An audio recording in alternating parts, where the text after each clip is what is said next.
Hey, welcome back to the studio. We're taking a look at the inside look of episodes 4 through 6 of Andor. Absolutely. Now, I've been enjoying the crap out of Andor. I have somewhat. See, okay, initially you were skeptical and you were like a little slow on the beginning of Andor, and then you're getting into it and you're like, this is not a bad season. But the most recent episode came out not too long ago, and I finished the episode and then forgot that there was an Andor show. Wait, you talking about episode 9 or episode 8? Whenever the last episode came out. I think they come out on Wednesdays. Just completely forgot that there was a show. Okay, so I haven't watched Wednesday's episode either. Me neither. I finished the 6th episode and I was like, or eighth. And I was like, oh, well. I'm going to be honest. I'm looking forward to episode 9. I just haven't gotten to it yet. Okay. Right. I really am. I'm really freaking enjoying this show. It's not bad. The show's not bad. Okay, the critics are saying the best Star Wars show yet. And I'm going to be honest, they're not wrong. Out of all the times the critics are wrong, they're not wrong about this. This is freaking good. It's pretty good. It's, it's not like House of the Dragon. No, but we're talking about Star Wars. Let's go ahead react to this. We're going to watch the inside look. It's a behind the scenes thing. Mm-hmm. And then we'll give our thoughts afterwards. So let's enjoy this content together. Let's go.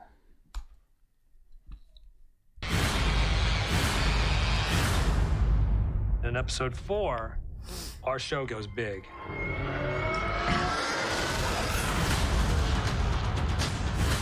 We go out into the world and we go into the mission that Luthen wants Cassian to do for him. Wouldn't you rather give it all at once to something real? He's dropped into this world.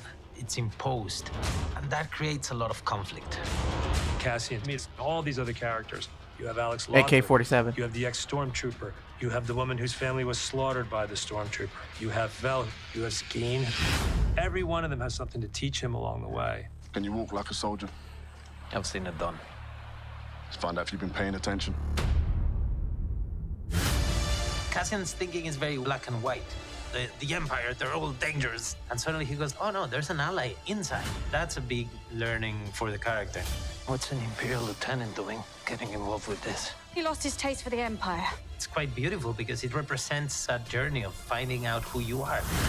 Are you in all the way? Let's get to it. The thing that Luthen is sending Cassian out to do is building up the rebellion. Get up! No!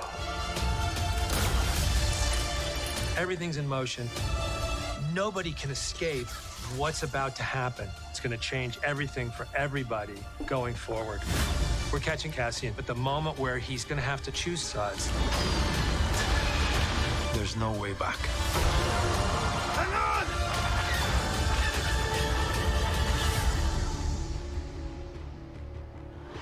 Heck yeah. So we saw the episode 4, I believe, or it might have been episode 6, a couple weeks ago. What did you think of that episode?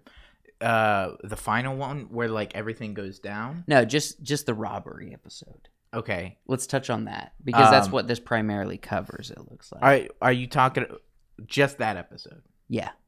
That was good. That was solid. What did you think about episode. the It took a minute to get there. What they do with the show is they spend the first 2 episodes sort of building up to a climactic third act. Yeah. And they're doing that in like 3 parts. Correct. Maybe 4 parts. And it is a little bit of a slow burn. Yeah. But the cool thing about that time period before we get to all of the action and the execution of the robbery is we get to experience characters like Luthen a little bit more. Yeah.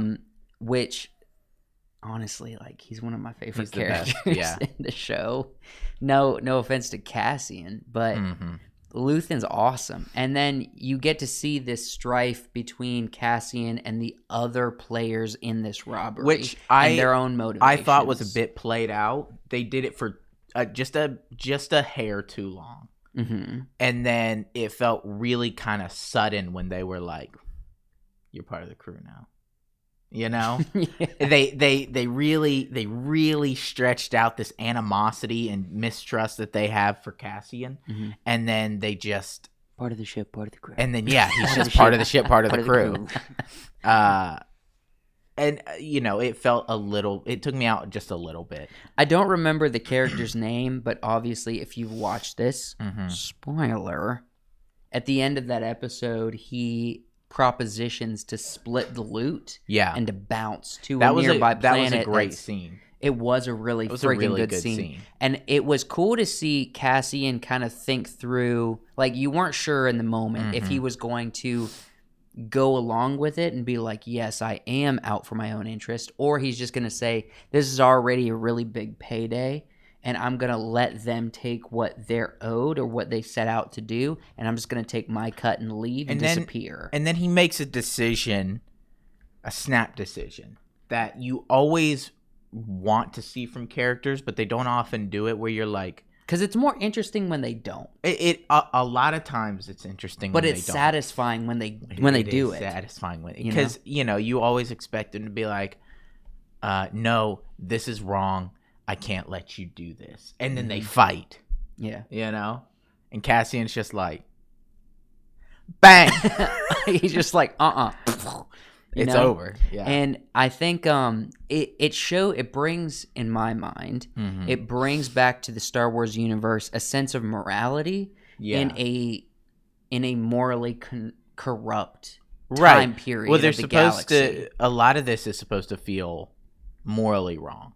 Yeah. Right? It's like the Empire's doing bad things. The Rebellion's doing bad things. They're like, oh, Cassian could know a bunch of stuff. He's seen my face. We need somebody to get rid of him. Kind of. Sweep him under the rug. Yeah. Right? He's seen too much. So I just enjoyed it. I like the arc of that one character, even though they kept it kind of hidden, so there wasn't a lot of development there. There was a relationship built with him and Cassian based on their previous experience. Yeah. And then it works towards them accomplishing their goal with the job, with the robbery, and then it ends with him saying, I'm not anti-rebellion. I just... The way the galaxy's going with the Empire, I still have to look out for number one first. And that's something that Cassian is personally struggling with through this whole journey. It's, do I look out for number one, or do I join something more bigger than myself? Yeah, I mean, I feel like this series of episodes was slower, maybe, than the first three. Yeah. I feel like the first three had a little bit more intrigue that we were looking for, and that's what kind of kept you going on that one. This one takes it a little bit slower, but has, I think, a bigger payoff. Yeah. Because of it. And what I'm looking forward to is what's the next payoff with this hard turn of Cassian going out to, the galaxy's Florida. Right. And then getting, again, with the spoiler, if you're not caught up. Yeah, this is spoilers. He gets sent to prison. And what is this gonna lead to? You know what I mean? Kind of a big deal, and it's kind of a hard turn. Like, I wasn't seeing this coming at all. You know what I mean? And that's why I think this, not just that, but for a whole slew of reasons, this might be the most exciting, intriguing Star Wars story I have seen since George Lucas sold the company. Honestly. Yeah, I mean, I feel like Mandalorian is more old school Star Wars with its kind of... It was satisfying. Yeah, with the way that they did the show. It scratched the itch. This one is doing something different that I can appreciate. And, I think you can enjoy these, episodes 4 to 6 is a really solid arc. This is better than Rogue One. There is... Oh, yeah. Yeah. There is one thing. Okay. It's the AK-47. Okay. They're going to continue to show an AK-47, a human weapon AK-47. It's not been modified. You're getting hung up on this. It's just an AK-47. You're getting hung up on the real-life gun that shoots lasers. I'm just saying. It's just a regular real-life gun. Let's wrap this up.